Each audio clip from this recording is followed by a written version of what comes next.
Este é o podcast Sobre um Dizer. Eu sou a Cauana Mestre.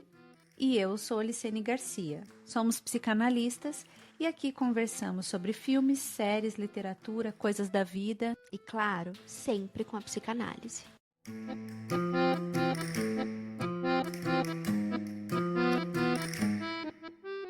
Marco Aurélio, imperador de Roma, em Meditações diz: não desdenhe da morte. Acolha com gosto, com a convicção de que essa é uma das coisas que a natureza quer. A juventude, a velhice, o crescimento, a plenitude da vida, o nascer dos dentes, a barba, a fecundação, a gravidez, o parto, são atividades naturais que levam a estações da vida, tanto quanto a sua própria dissolução. Por consequência, é próprio de um homem dotado de razão comportar-se diante da morte, não com hostilidade, nem com veemência nem orgulho, senão aguardá-la como mais uma das atividades naturais. No processo da escrita desse livro, me vi obrigado a enfrentar o tema da morte. Escrever sobre essa possível experiência implicou a entrar no tema, empapar-me dele. Foram momentos difíceis. Fiz muitas paradas que me levaram a abandonar esse projeto totalmente. Logo, voltei a retomá-lo, mas seguindo o ritmo de minha própria elaboração, de meu próprio duelo. Em espanhol, luto se traduz assim, o que traz uma ambivalência para o termo. Sinto, ao final desse processo, que perdi completamente o medo. Ainda que não possa acolher com gosto a morte como Marco Aurélio fez, aprendi a conviver com a ideia de que ela chegará. Sei que existe, mas conscientemente vivo como se fosse eterno. Isso me permitiu viver plenamente esta etapa com suas ganâncias e perdas. De toda forma, a morte sempre nos encontra. É seu trabalho. É parte do ciclo da vida que aceitamos ao nascer. Mas quem poderia negar que, por mais que tenhamos trabalhado a questão de nossa velhice e estejamos bem com ela, sua proximidade nos assusta. Para que a morte chegue até nós e nós até ela, sabendo que ela existe e nos ocupando do que vamos perdendo, talvez devêssemos viver como se fosse eternos. Esse é um trecho do novo livro do Bernardino Horne, Envelhecer, o luto por si mesmo. E hoje nós temos a honra de conversar e de receber ninguém menos que o autor do livro e de vários outros livros que a gente lê na nossa formação, um psicanalista que a gente admira muito, que é o Bernardino Horne, que é psicanalista, AME da Escola Brasileira de Psicanálise e da Associação Mundial de Psicanálise. Ele foi AE de 96 a 99, foi presidente da EBP em sua fundação e participa, desde então, das atividades da escola.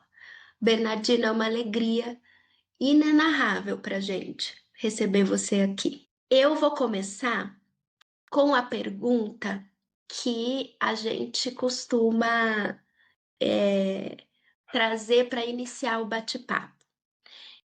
Como foi o seu encontro com a psicanálise? E quando você decidiu se tornar psicanalista? Bom, nos fuimos do livro para mí. Veja você, eu tenho 93 anos. Aos 18, eu estudava Direito e Filosofia. Y era un buen alumno.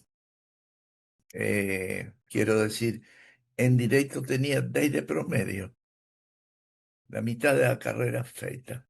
Aí eu tive un accidente banal, hoje veo, da vida. Eu debía ser un menino bonito porque as meninas me perseguían. Eu era tímido y era muy, muy perseguido por las meninas. Y había una menina que me encantaba y que en el momento na cama con ella, eu no tuve erección. Hum. Y yo sentí que mi vida había terminado, que estaba muerto, que acabó, terminó.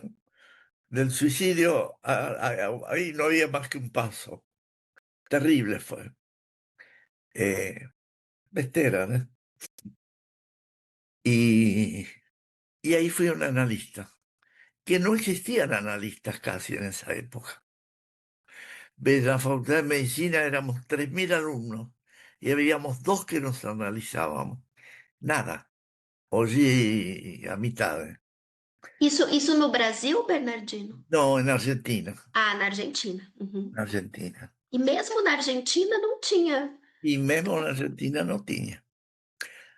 En realidad el boom se dio a raíz de que yo, siendo presidente del Centro de Estudiantes de Medicina, hice un curso, organicé un curso con dos psicoanalistas que se llamaba Introducción a una concepción psicosomática de la medicina. Y que en realidad era un curso de 10 aulas de psicoanálisis. Y en Sheu, que tuvo que ir al aula principal de la facultad de la cantidad de personas que iban. Y ahí creó una especie de boom por la que una cantidad inmensa de alumnos de medicina se analizaron, hicieron grupos de análisis, en fin, se hizo popular el psicoanálisis en la Argentina. Vía universidades, raro. Sim, você disseminou a peste. Diseminé, ayudé a diseminar la Sim, peste, sim. exactamente, exactamente. Aproveché a posición que tenía y que un tío de mi enamorada en ese momento era un psicoanalista reconocido, famoso. Aproveché eso para enganchar los dos y hacer ese curso. ¿Qué fue ese éxito?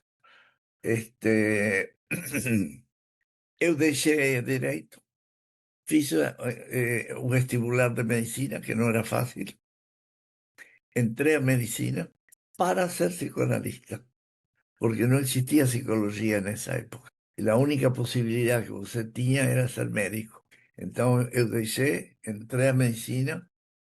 Debo decir que tuve un problema, porque adoré a medicina. Gosté mucho de estudiar.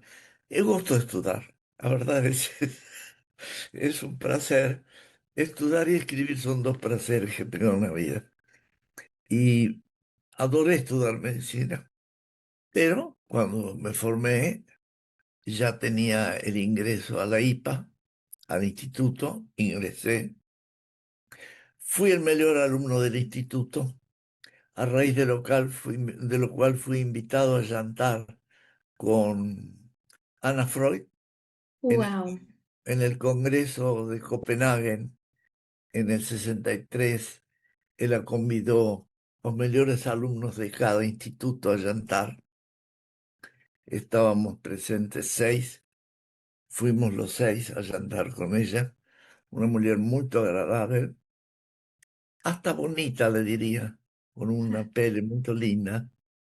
Él era homosexual, Uhum, sim. tenía un amor con una americana que Freud no sabía, o por lo menos oficialmente no sabía. Entonces, mi vida fue dedicada al psicoanálisis a partir de ahí, siempre. Y en determinado momento yo era profesor de adjunto en psicología médica y dirigía todo el atendimiento al público del Hospital Las Clínicas de Buenos Aires. Hice una cosa interesante, que cuando usted quería tratarse o tenía algún problema, iba a la secretaria y pedía hora que le daba para el mes siguiente. Entonces yo lancé la frase política, digamos así, de que todo pedido de análisis es una urgencia y debe ser inmediatamente respondida. Entonces invertí y puse a sala de espera primero y después a secretaria. Sim. Uhum. Entonces, los pacientes llegaban a una sala grande, llena de analistas, y o falaban lo que tenían que falar con todos, o decían, no quiero falar sozinho, iban a un canto con un analista y hablaban, falaban. Es decir, primero falaban con un analista, Sim, de- que coisa maravilhosa isso. después pedían hora. Idea linda, ¿no? Lindo, lindo. Maravilhoso. Muy linda. Y fue un éxito también. El, el- la demanda que pasó a haber en el hospital de tratamiento psicológico fue inmensa, ¿eh? Y también daba clases de Freud. ¿Cómo puedo decirle? Porque es ridículo lo que voy a decir, pero lo voy a decir. Eran medio subversivas. Hacía de Freud una especie de subversión, contra el mundo, ¿no? Y todos los estudiantes de medicina iban. Eran verdaderas clases medio revolucionarias, digamos así. Y cuando fue la revolución del 46, en el segundo día mataron dos jefes de día míos. Cada día tenían sus jefes. Ahí yo pensé, bueno, me van a matar a mí y después me van a preguntar, porque como está la cosa, está fea.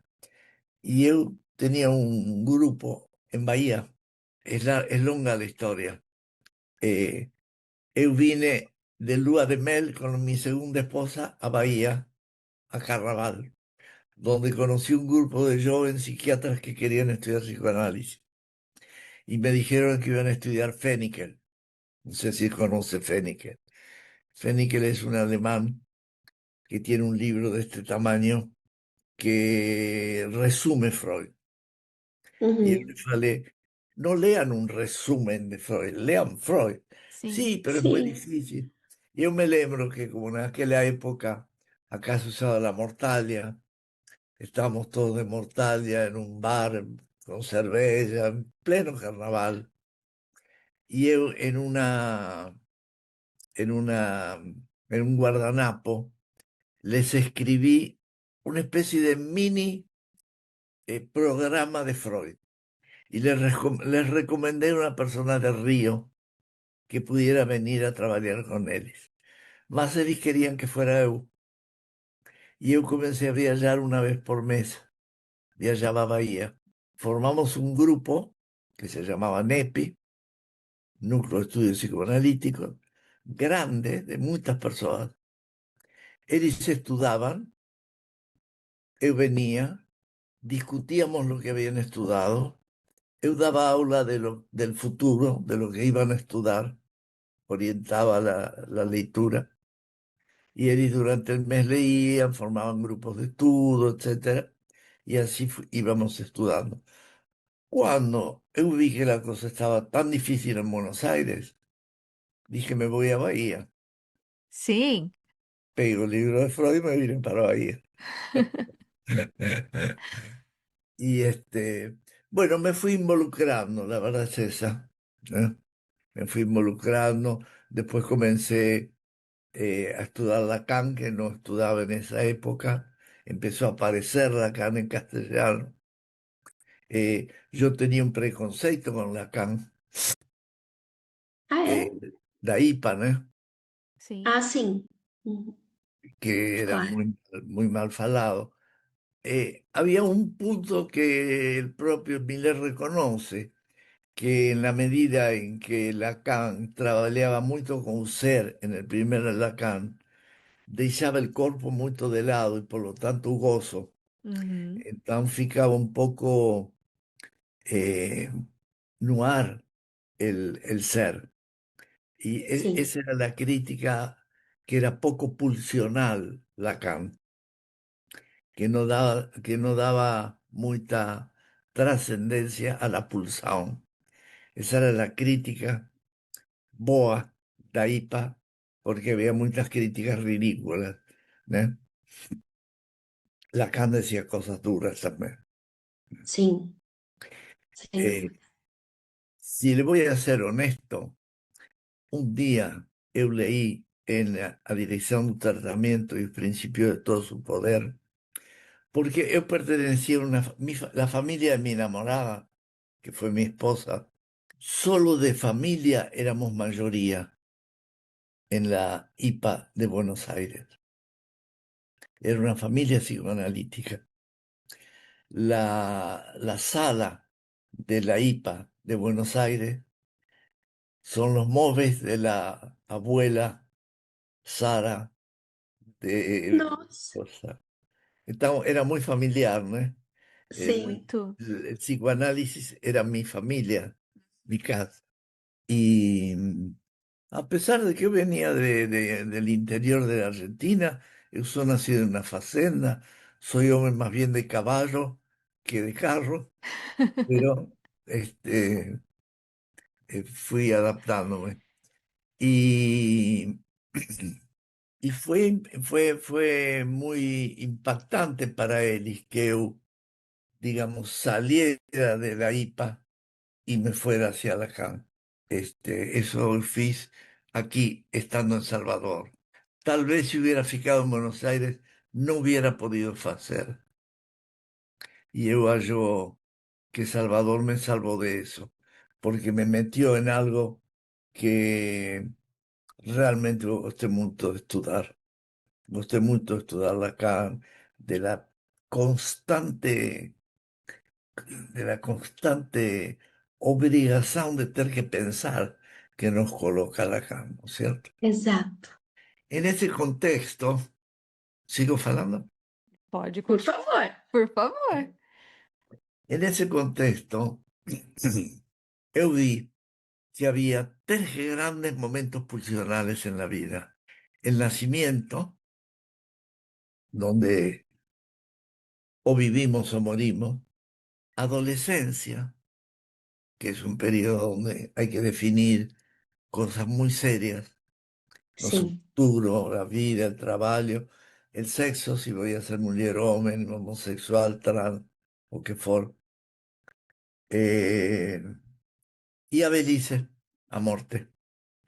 Con lo cual, ese texto que vos leo al inicio, Sim. ¿eh? Me parece que es central. Si no, no entendemos la muerte como algo divertido ni lindo, no, pero sí como parte de la vida. Es una experiencia para vivir, no para fugir, no para hacer de cuenta que no existe. Existe, existe, camina, se aproxima, aumenta el peso cada vez más hasta que nos mata. Entonces, es bueno saber, pero el problema de un velho es, si sigue siendo velho y pensando en un pasado, veja, eu jogaba tenis muito bem y gustaba mucho de jugar tenis. Y ahora veo Sinner y Alcaraz, ¿no? Y yo puedo hablar como sé y decirle, pô, eu jogaba tenis muito bem. Você sabe que eso que hizo Alcaraz así, você tem que hacerlo con la mano direita. Pero si você no movimenta o puño de tal modo, es imposible. Você se da cuenta qué bien que fez eso. Eso sería una posibilidad. La otra posibilidad sería ficar calado, admirar, comentar algo, pero no encherse el saco con qué bon que era eu jugando tenis antes, que es un poco lo que le pasa a los velios. ¿Eh? Antes cuando antes cuando tal cosa, ¿eh? Antes nada, ahora es mejor. La verdad es que ahora es mejor. Que ahora el mundo está loco, pucha. Y yo que viví la Segunda Guerra Mundial, ¿no era loco? Sim. exatamente. O mundo Demais. sempre foi, sempre teve sua loucura, né, Bernardino? Putin es loco, sí, y Hitler no era loco. Sim. Exatamente. Hitler, yo viví Hitler, Uhum. aunque mi figlio viva Putin. No le veo nada de diferencia, hasta creo que es mejor Putin que Hitler poniéndolos frente a frente. Entonces, no es que el mundo está más loco, es que nós vemos ser más loco. El mundo siempre fue loco y siempre fue complicado. Entonces, yo digo, si você vive, tiene que vivir en el presente, hoy. Hoy yo estoy teniendo placer de hablar con você. Ese es mi día, esa es mi mañana. Yo me acordé, me bañé, hice todo preparándome para hablar con vocês. Después tengo otras cosas, pero voy viviendo el día de hoy. Si yo pienso en el futuro está la muerte. Puerto, 93 años.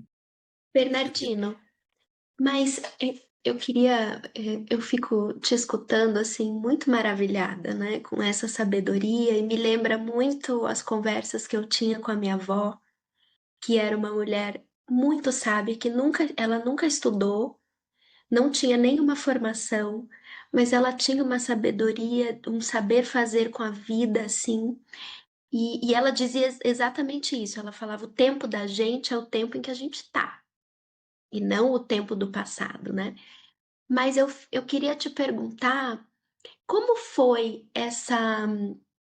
Porque às vezes eu penso, né, que eu queria ter o, o corpinho dos 20 com a cabeça que eu já tenho hoje aos 38.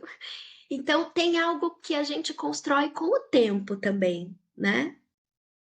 Bueno, yo acho que ahí viene el tema que yo acho que es principal en el libro, que es un luto eh, por sí propio.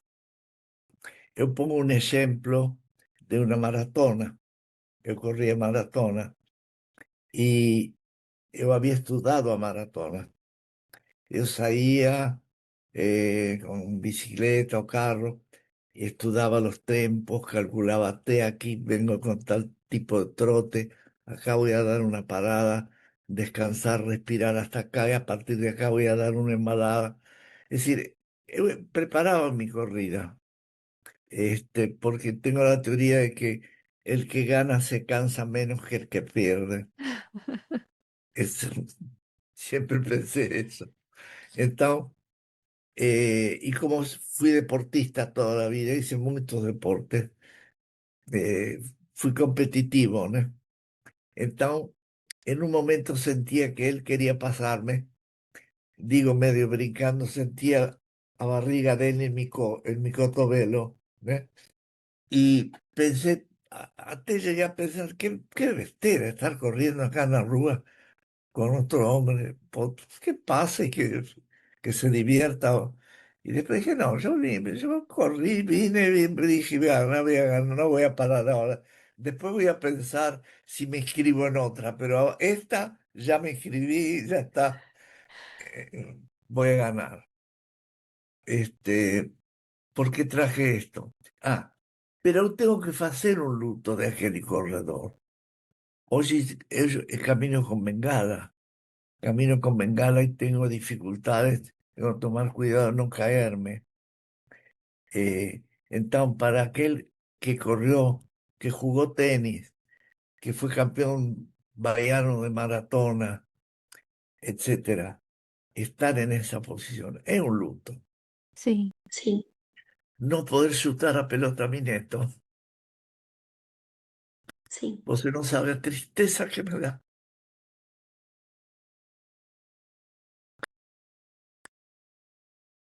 Eso yo lo llamo un luto por sí mismo. Y el objeto perdido soy yo. Un luto comienza cuando un juicio de realidad dice, el objeto no está más. Ese objeto, ese corredor, no está más. No existe. Acabó. Este que existe es este, con 93 años y bengala. Y con eso tengo que hacerlo mejor.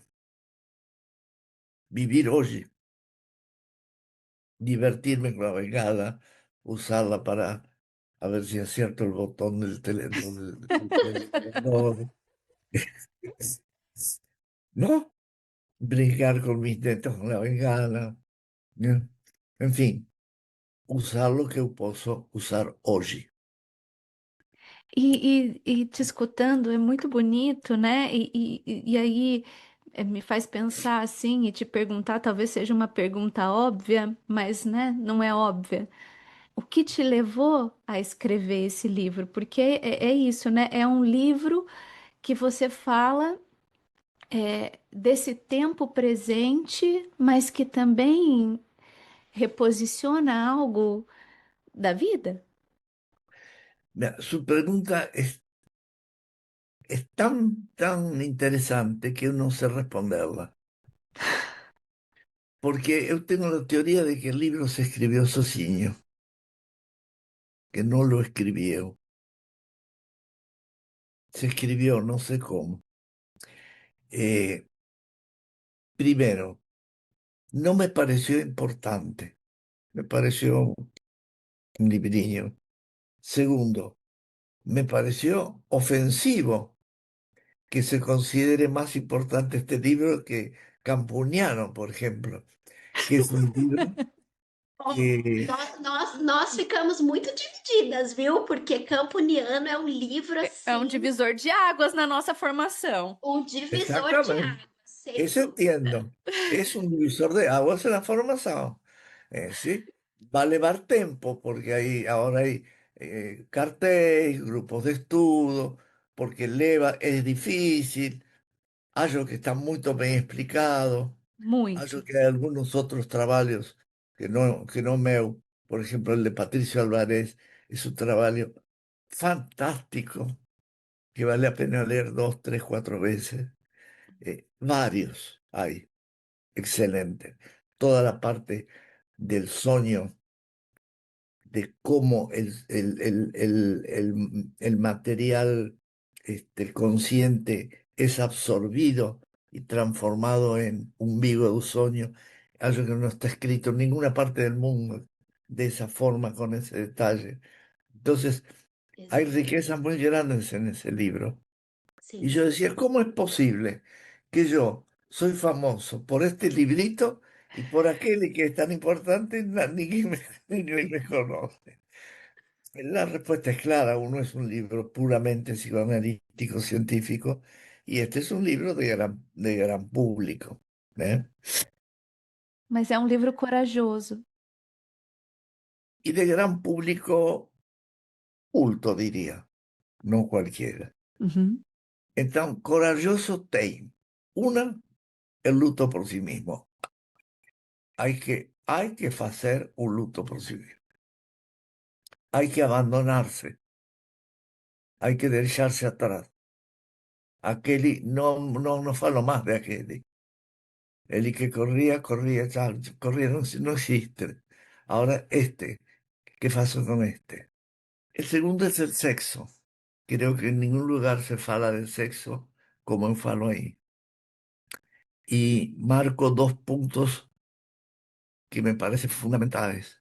Uno es un retorno al narcisismo, que también, si bien no es un retorno al narcisismo sexual, también toca lo sexual, y el autoerotismo, que los velios menten, enganan y no quieren falar en análisis de eso, porque implica masturbación y da vergüenza a los adultos hombres. En un insulto entre hombres es puñetero. Cuando un hombre no sirve para nada, vos dices es un puñetero. Tem, Este, tem até esse conceito agora é, da adolescência contemporânea dos incels, que são os meninos que as meninas não querem, que a, a, o discurso da extrema-direita usa, né, se serve desse conceito para trazer os meninos para esse discurso da virilidade violenta. Então, os tempos mudam, as palavras podem mudar, mas tem algo que permanece mesmo, né? Dessa dificuldade.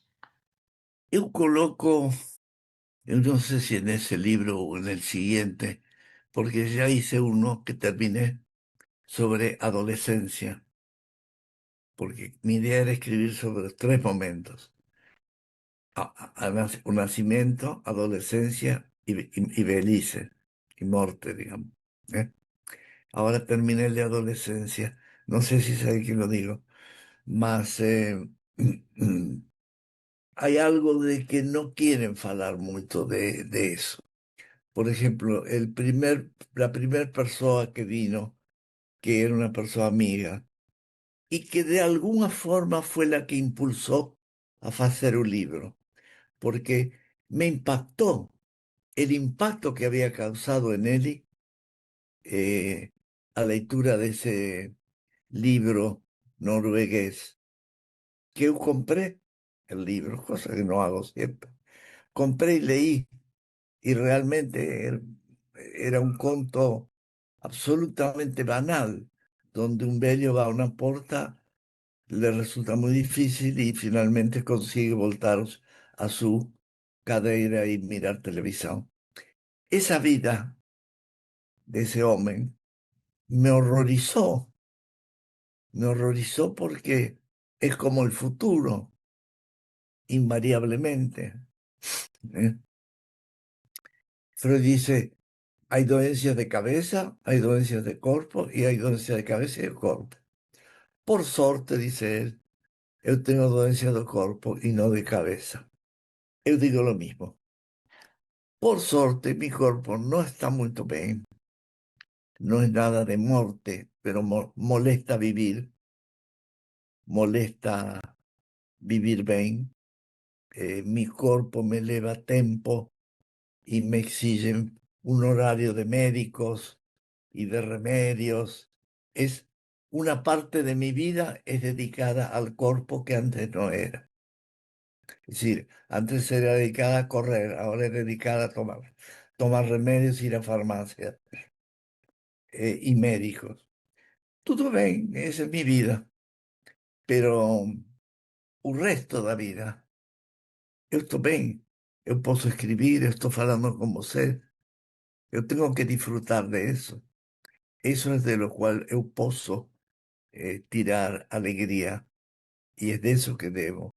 Entonces, cuando digo eterno, digo, uno no puede negar que está la muerte, sabemos que está la muerte. Mas no se puede estar pensando tiempo en la muerte. Hay que estar pensando hoy, en hoy. Na vida. Sim. ¿Qué voy a hacer ahora después de esto? Después que terminemos, después de pensar un poquitinho en lo que falamos. Y voy a tomar otra cosa y voy a seguir haciendo mis tareas del día, mi actividad del día, o mi nada, que hago mucho. Me siento fico y faço nada, que es parecido a una meditación. Yo siempre medité, Ah, é? Eu coloquei, ia perguntar isso, É, se você sempre uhum, conseguiu fazer isso, que é tão difícil. tan difícil, ¿eh? uhum. Yo coloqué una carta de un gurú que conocí años atrás, donde me manda una carta sobre la meditación sin objetivos. Está la carta en un libro, Asho. Y es una idea de cómo meditar muy boa, porque no es hacer un esfuerzo para vaciar la mente, sino irla poniendo en orden a la mente. E tem uma coisa da meditação que é também estar no presente, né? Que De é você estar no estar ali. E com y, o corpo, né? Muito Isso. conectado.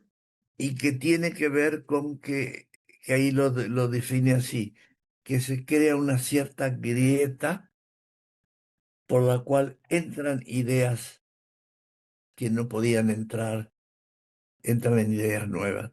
Y unas veces en una meditación de silencio durante un tiempo, tiene ideas nuevas. Yo hice varios retiros de silencio. Hacíamos retiros de una semana, por ejemplo, sin hablar una palabra y con capucha, como los capuchinos, Sim, que es para no olear, porque en el olear você se comunica. exato, sim. Tirando Vale. esses dois objetos, a voz e o olhar. Tire el olear como modo de comunicación, ¿no? Entonces você no ve, cuando come, você ve su plato,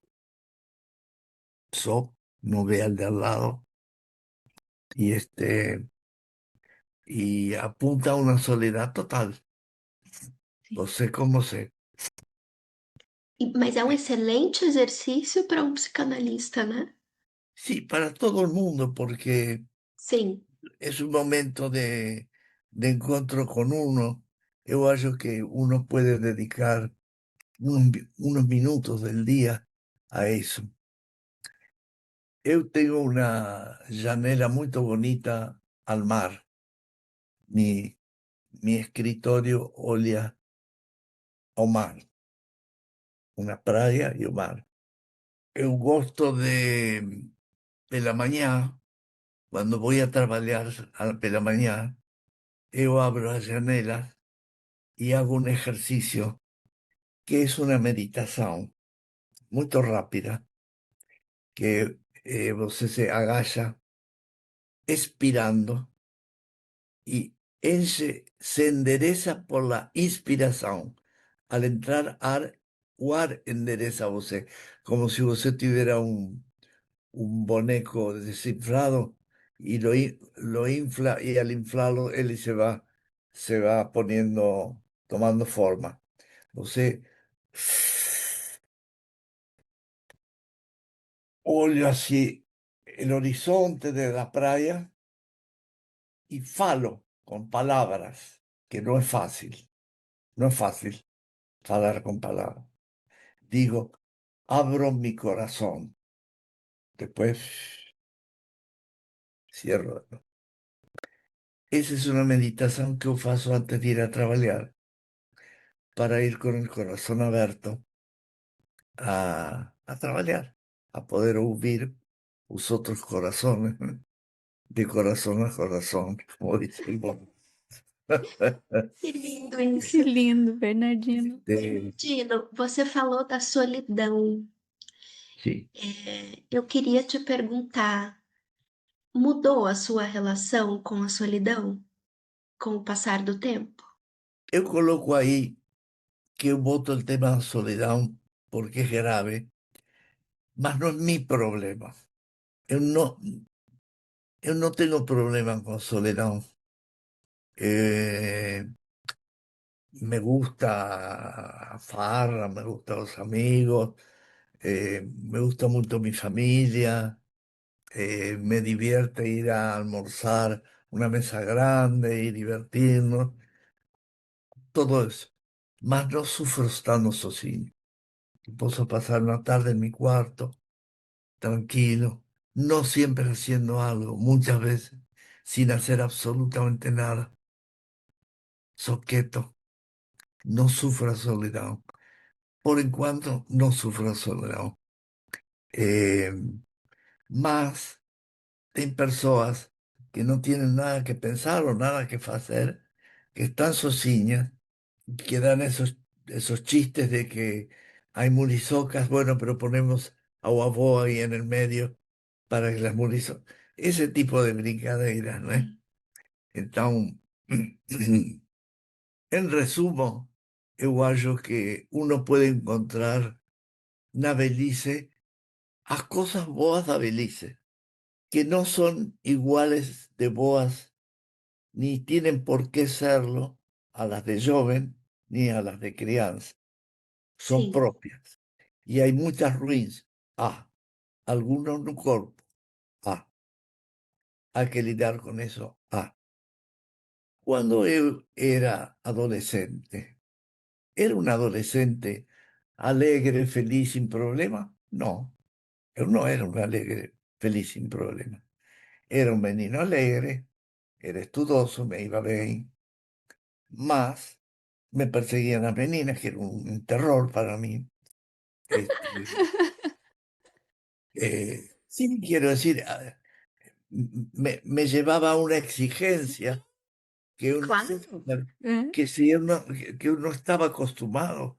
Venía de caballo, sabía acariciar caballo, pero no menina. Qué parecido. ¿Ve?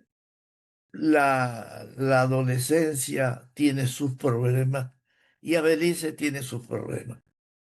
Y los de la adolescencia es como que los esquecemos. Y no fueron pocos, fueron muchos y en general fueron grandes. Y hay muchas dolencias que Sí, se inician en la adolescencia debido a los problemas de la adolescencia. sim, No podemos decir que la velhice sea único problema de la vida.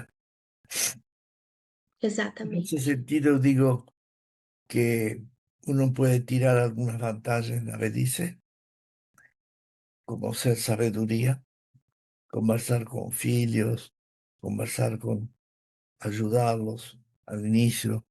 Por ejemplo, tengo una filia médica. Ella tenía un camino para seguir que podía entrar en lo que son los seguros médicos, digamos así, que pagan muy poco. Y tenía otro camino donde no hay seguro médico. Y eu falei para ella, bella, siga ese camino, salga del seguro médico, sea médica, porque a los médicos los están comprando las empresas. Dentro de poco los médicos van a ser todos empregados como una enfermera. Este, salga de eso. Precisa ayuda, yo le ayudo. Precisa un año, 2 años de estudiar, de hacer, si ganar dinero, yo le pago el dinero, yo le ayudo. Eu faço por você para que você possa estar com. São coisas que uno puede hacer que son muy lindas y muy importantes, ¿cierto? Entonces, los vellos tenemos nuestra función en la vida. El, el fideo de no sé qué más gustoso del mundo, según mi neta, o fue mi esposa. No hay nada en el mundo más gustoso que... Es lindo, ¿no? É. Mas A gente e é isso é, mesmo, a comida da avó da gente é a Eh, melhor não que tem existe. igual. Não. Son las cosas lindas que uno puede hacer como velho. Sim. Venite a comer hoy a casa, te mando el motorista que te busque, te pegue en la escuela y te traiga, comes con ojo y después voltas a tu casa. Son las cosas que uno puede hacer y hay que hacer. E transmitir a Isso. sabedoria, Y si como no, você uno está fica en la fazendo. soledad, fica esperando que vengan a saludarlo, Sim. esperando que vengan a visitarlo. Hay que salir también a la rúa, hay que poder ir hasta un punto dentro de que uno puede, ¿eh? Porque hay un momento que se acaba, né? Você falou no seu livro uma coisa que eu achei muito bonita, né? Quando você fala do tênis, e que você, quando não pôde mais jogar tênis, você acabou, que foi um desejo, né? Do qual você teve que recuar. Isso me chamou a atenção, né? Dos desejos que, por conta do envelhecimento, é preciso recuar, e o que você encontrou no xadrez, né? Ya. E eu achei muito bonita essa passagem que você relança o desejo em outro lugar. Então, se você puder falar um pouquinho disso também. Sí, yo pensé, muy bien, yo no tengo más tenis. Tengo dos chances. O me paso falando de lo que yo jugaba tenis, que eso le tengo horror. Tengo horror dos velhos que me vienen a contar qué bons que eran antes cuando no eran velhos.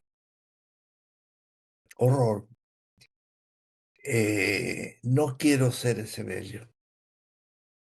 Y no sé por qué fue que me encontré con un velho jogo de xadrez de meu pai.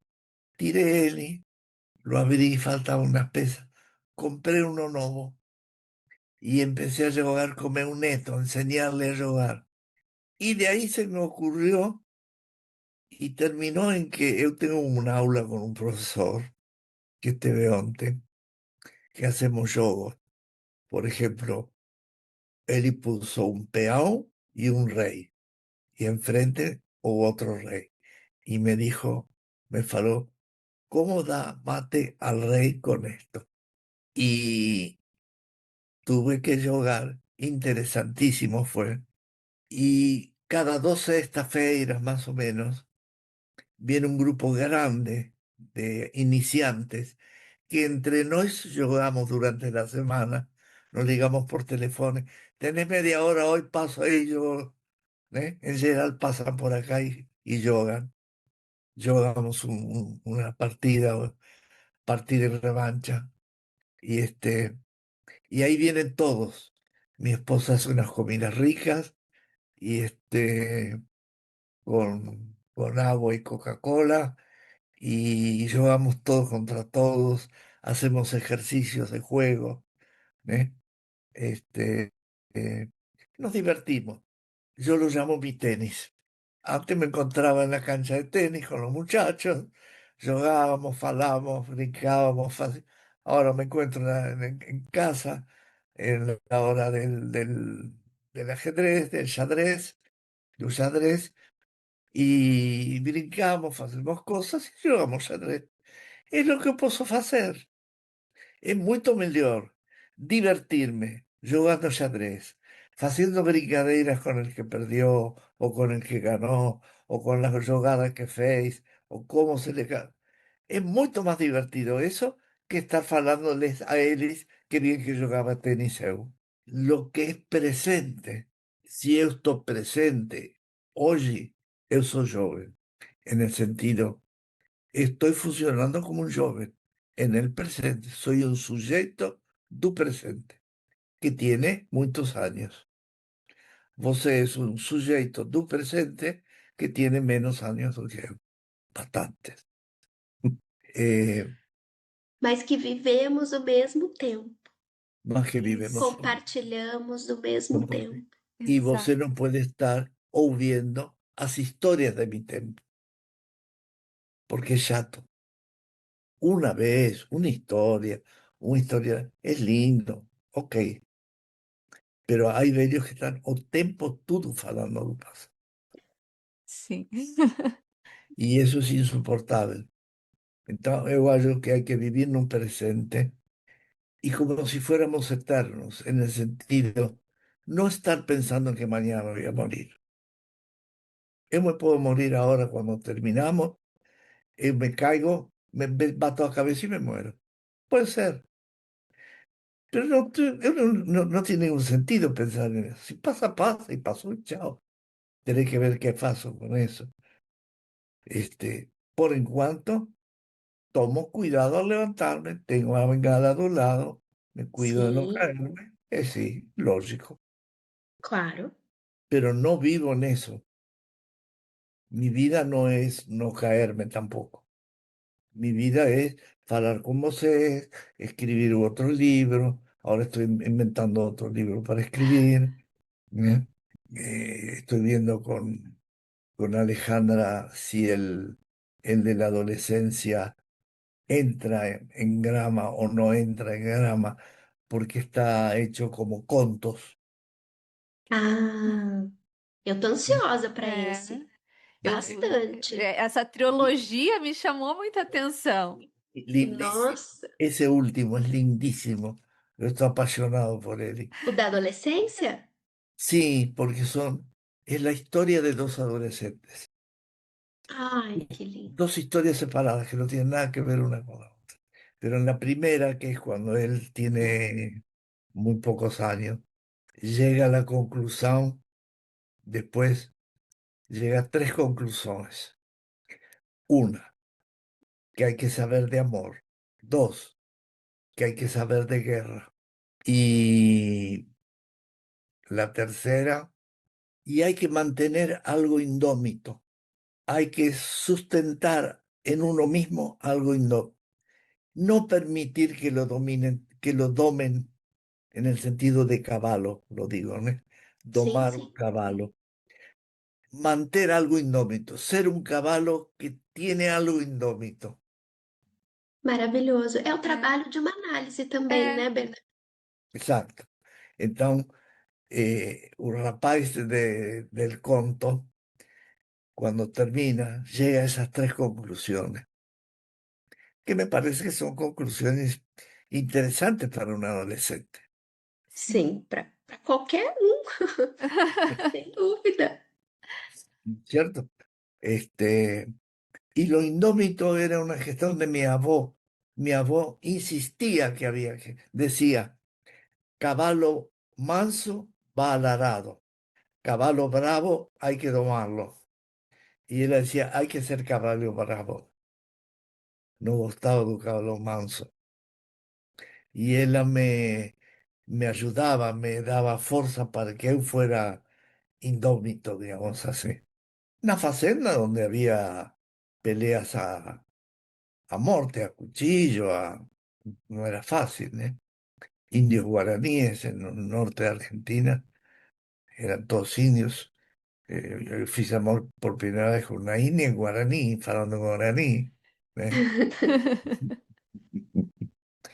Este, entonces, ese tercer libro, eh, espero poderlo publicar con Grama, espero que se consiga, no sé cómo vamos a hacer, eh, pero ahí haría la trilogía, ¿no es cierto? El nacimiento, a Belice y adolescencia. Ficaría lindo. Igual yo que Trilogia da vida. É. trilogía de la vida, ¿no? Los tres grandes momentos de la vida, Sim. Sim. las tres erupciones, los tres volcanes, digamos así, pulsionales da vida. Bernardino, eu queria te fazer uma pergunta que talvez seja meio boba. Ouvindo você falar da tua experiência no início, inclusive com a fundação da escola e desse serviço que você cria ainda muito jovem, né, de psicanálise, quando você diz que toda demanda de análise é urgente.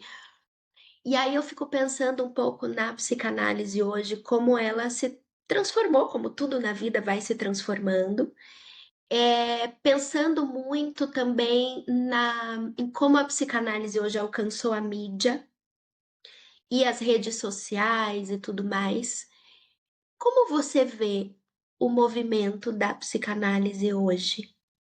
Yo acabo de escribir un pequeño texto que pasé para algunos de los congresos, encuentros, que me preocupa lo siguiente. Yo digo, lo llamo así, el ataque a la regla fundamental. Y sostengo, pero que el psicoanálisis ha sido atacado de muchas formas y de muchas maneras y desde muchos ángulos, mas nunca fue atacado en la regla fundamental de los discursos del capitalismo. ¿Cuántos pacientes tiene usted que hacen 4 sesiones por semana? ¿Cuántas sesiones faz usted por semana? No me diga. Para poder hacer asociación libre es necesario pelo menos 4 sesiones por semana. Porque si usted faz uma, você va con un tema, va con su problema a conversar. Entonces você va a hacer una entrevista psicoanalítica, o como llamábamos antes, una entrevista de base psicoanalítica, pero no es psicoanálisis. No hay asociación libre. No sé si vos está en análisis en este momento. Si está en análisis, Sim. piense su sesión y piense si no es cierto lo que yo le digo, que vos se va con una idea a seguir hablando del problema de que su enamorado tal cosa o que su nene, su filio tal otra, un problema que sea, y que lo sigue al problema y que no lo sigue por la vía asociación libre, lo sigue por la vía mental, pensando en el asunto. Es de otra manera. Entonces, o nos dejamos destruir o somos miserables, pobres, cobramos 100 reales cada sesión para poder hacer 4, o inventamos algo nuevo, un nuevo psicoanálisis que dé cuenta de esto. Yo pensé en dos chances. No, no, no resolví el problema, pero pensé en dos posibilidades que digo también en el texto. Una es hacer lo que llaman tranche, fatías. En última instancia, los AES brasileros, todos se analizaron en París, o casi todos. Y se analizaban cómo. Iban y volvían. Yo iba a París el 8 de janeiro y ficaba hasta primeros días de marzo. Y en ese periodo de 2 meses, hacía 4 sesiones por semana. Era un análisis sin descanso. Nada que ver con una sesión por semana. Nada que Sí. ver. Entonces, o vamos a ese método. Usted se analiza conmigo para ser analista. Ok, 6 meses se analiza, 6 meses guarda dinero para analizar los 6 meses que vienen. O 3 meses y 3 meses, ok. Encontramos la forma. Y la otra posibilidad, que me parece que es tal vez el punto donde hay que apuntar y buscar, que no está resolvido, es el análisis del instante de ver. Esto es mucho envolvido en la cuestión de el instante de ver o instante de ver. En el seminario 19, las 2 últimas páginas, 3 últimas páginas, Lacan trabaja el asunto de instante de ver como un problema de Aristóteles, que procuraba el punto más pequeño, el instante de tiempo más pequeño, el espacio geográfico más pequeño, ¿eh? Ese instante que le dio nombre porque no existía nombre, no tenía nombre, eso no tenía nombre, o de repente no tenía nombre. Él le botó el sáfines, que quiere decir instante, invención una palabra por él. Tal vez debamos trabajar un instante de ver qué es lo que propone Bion. Y en el seminario Sutilezas Analíticas, capítulo 9, Miller trabaja eso y trabaja Bion y trabaja un instante de ver y vale la pena leerlo. Eh, Dice, cuando los razonamientos ya no funcionan, cuando la- las matemáticas, el pensamiento ordenado y razonado no funciona, hay que ver la cosa en un instante como una cosa toda. Eso es lo que llama en sus meditaciones Pascal eh, instante de ver. Entonces, tal vez debamos voltarnos a trabajar instantes de ver. ¿Cómo? No sé, pero son las dos soluciones que tengo pensado por el momento. Y lo veo grave, lo veo como la posibilidad de la muerte del psicoanálisis. Por primera vez, creo que el ataque es realmente en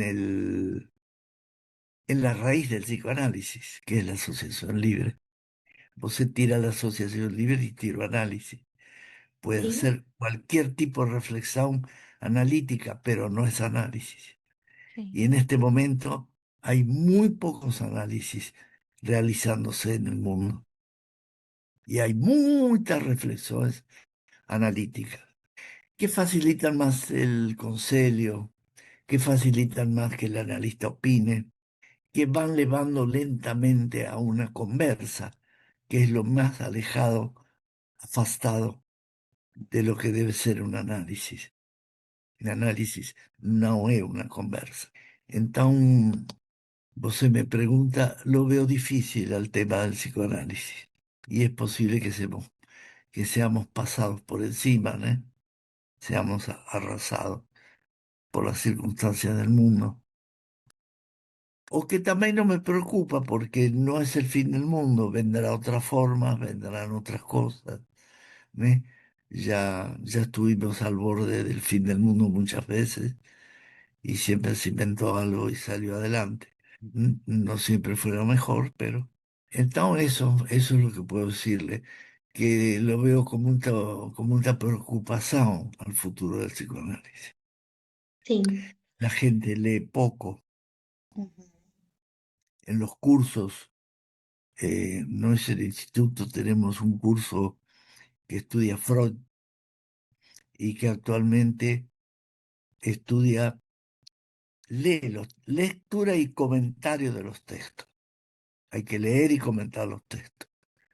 Y después tenemos un curso de 2 años de posgrado con la universidad que hace lo mismo, lectura y comentario de textos de Lacan, que lo tenemos dividido en las tres eh, momentos clínicos de Lacan.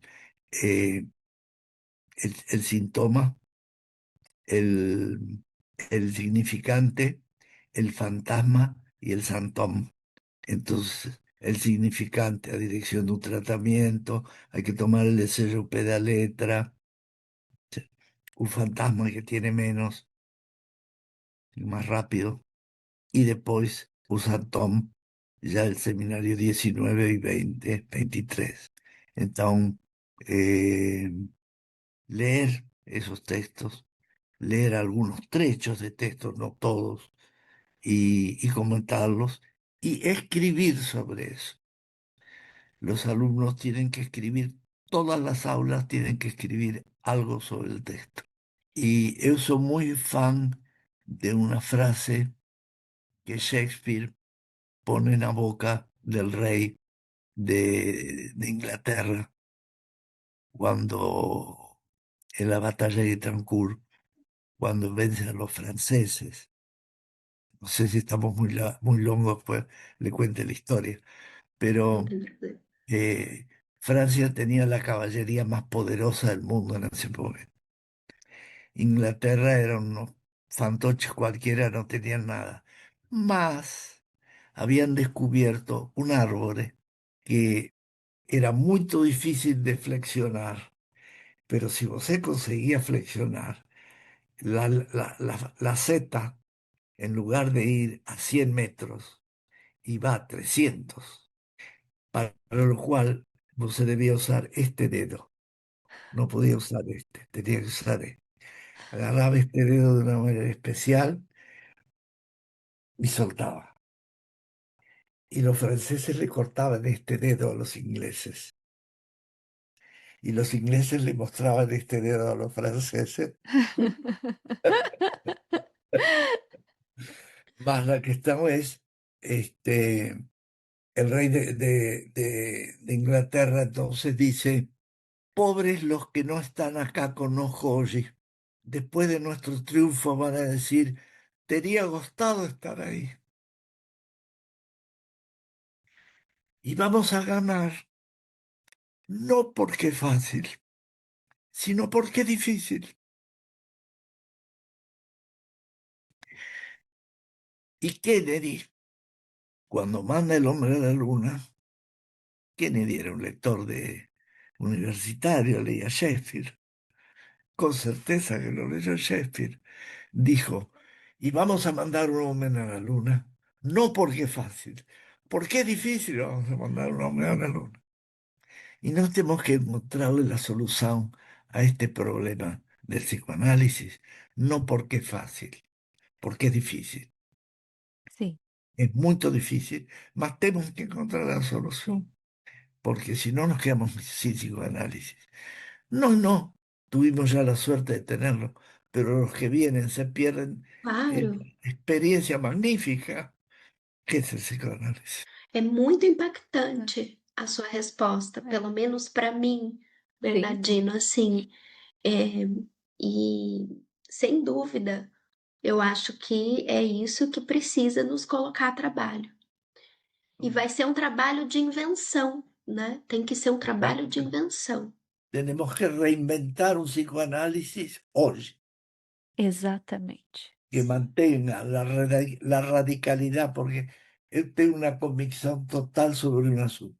Cuando las cosas se ponen difíciles, yo me pongo radical, más psicoanalista que nunca. É a matéria-prima da psicanálise, né? É o Más difícil, problema, é a más crise. radical. É. Exato. Más problema, más radical. Es decir, aumento la radicalidad. No negocio. Hay no negociables. Entonces, bueno, ando por esos lugares. Que Este, honra e que alegria te escutar, Nossa, Bernardino.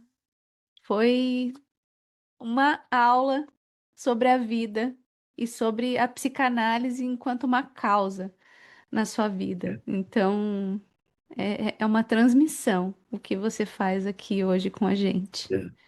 Falamos poco del libro, ¿no?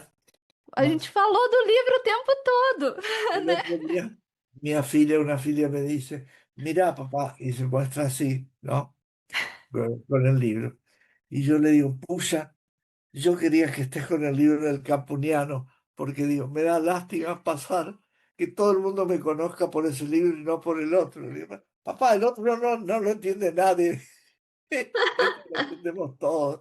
Dejate de macana. Pero en fin, espero poder publicar el del adolescencia, que me parece muy lindo, y completar las tres explosiones pulsionales. Acho que es una boa contribución.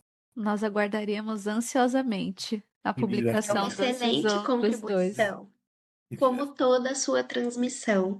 E isso que você fez aqui hoje com a gente é um presente para quem trabalha com a psicanálise, mas não só, né? Para quem está vivo e para quem decide pela vida. Não é uma Sí, coisa fácil de fazer, decidir pela vida. no es nada fácil, sí. Sim. Mas a gente decide porque é difícil, né? No es fácil morirse, ¿sabía? Si usted decide morir, matarse, no es fácil tampoco. Claro. Tuve una menina que vino con una soga que se quería enforcar y yo fui haciendo con ella el sistema ¿conocen las mil y una noches? Las mil y una noches. Sim. Sim, Sí, que el cara viaja y volta y encuentra a las mujeres y las va matando. Menos sim. una que le va contando un cuento mientras el O cuento conto que nunca ela está viva, termina. né? Então, eu falei de acorda, falamos de eso, que esa noche ya se iban a matar y seguimos falando de eso. Naturalmente, falei con ella de eso, como si fuera, muy bien, se va a matar, qué bárbaro. Seguimos falando y cuando estábamos terminando le digo, bueno, tenemos que terminar. Escúcheme una cosa, no se mate esta noche, espere para mañana, porque así seguimos conversando mañana, que tenemos muchas cosas todavía. Bueno, me dijo, me gusté de hablar con você. Postergo por esta noche para mañana. Ok, nos vemos mañana, sí, mañana. Y la fui levando, la fui levando Como, así. como Penélope tecendo sua colcha, né? Sí, exactamente. Y como la princesa de las mil y una noches le va contando el conto, ¿no? Sim. Que va siguiendo y siguiendo.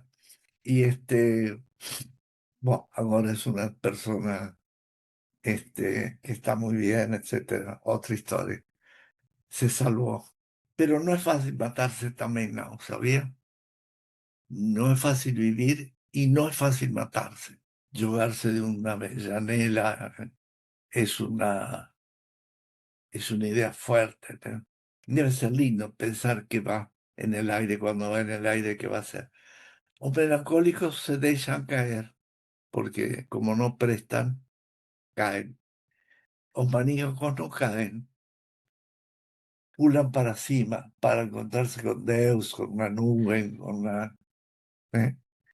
Los maníacos pulan para cima y los melancólicos desde comen, se dejan caer como la joven homosexual se dejó Sim. caer en el tren, porque el país no oleaba más para él. Y bueno, eso puedo decirles, podemos seguir hablando un buen rato más. Creo que estamos en el tiempo, ¿no? Sim, a gente te Sim. agradece mais uma vez, Bernardino. Não temos palavras, né, Li, para Não, agradecer a sua generosidade. foi um acontecimento na nossa vida. Foi, sem Me alegro dúvida. muchísimo. Eu quero muito te encontrar pessoalmente. Ok. Vamos pensar nisso, né, Li? Quem É, sabe a gente não o dá um dia pulo em que. É, Salvador. exato, o ano passado que a gente se conheceu, né, Bernardino? Eu apresentei um trabalho e ele veio até mim, pegou na minha mão e falou assim: Prazer, meu nome é Bernardino Horn. Eu olhei assim, eu falei: Eu sei, eu já tava com o olho cheio de lágrimas. Ele falou: Eu gostei muito do seu trabalho, soube que você tinha escrito um texto, né, para o boletim, que eu gostaria muito de ler. E aí você pegou e leu o texto também sobre a tristeza e a alegria lacaniana que eu tinha escrito no boletim. E nossa, para mim foi um acontecimento ter te encontrado e você vir se apresentar para mim onde eu queria me apresentar para você. Quiere decir que su texto era lindo. Yo gosto de cuando veo textos bons en personas jóvenes, eh, decirles que gosté tu texto y animarlos, porque hay que ayudar a la gente que escribe bien y que trabaja, estimularlos, ¿no? Vos se estimuló con eso. Sim. Le dio un estímulo, una alegría. Me alegró mucho haber feito eso, no me lo esperaba, pero su rostro me resultaba muy conocido. Você nos estimulou muito hoje, Bernardino. Hum. Bueno, me alegro mucho y espero que sigan adelante. Les paso Sem la, dúvida. les paso la bandera para que continúen. ¿Eh? Sem dúvida. A gente vai seguir. Muito Ok, obrigada. Obrigada. chao, chao.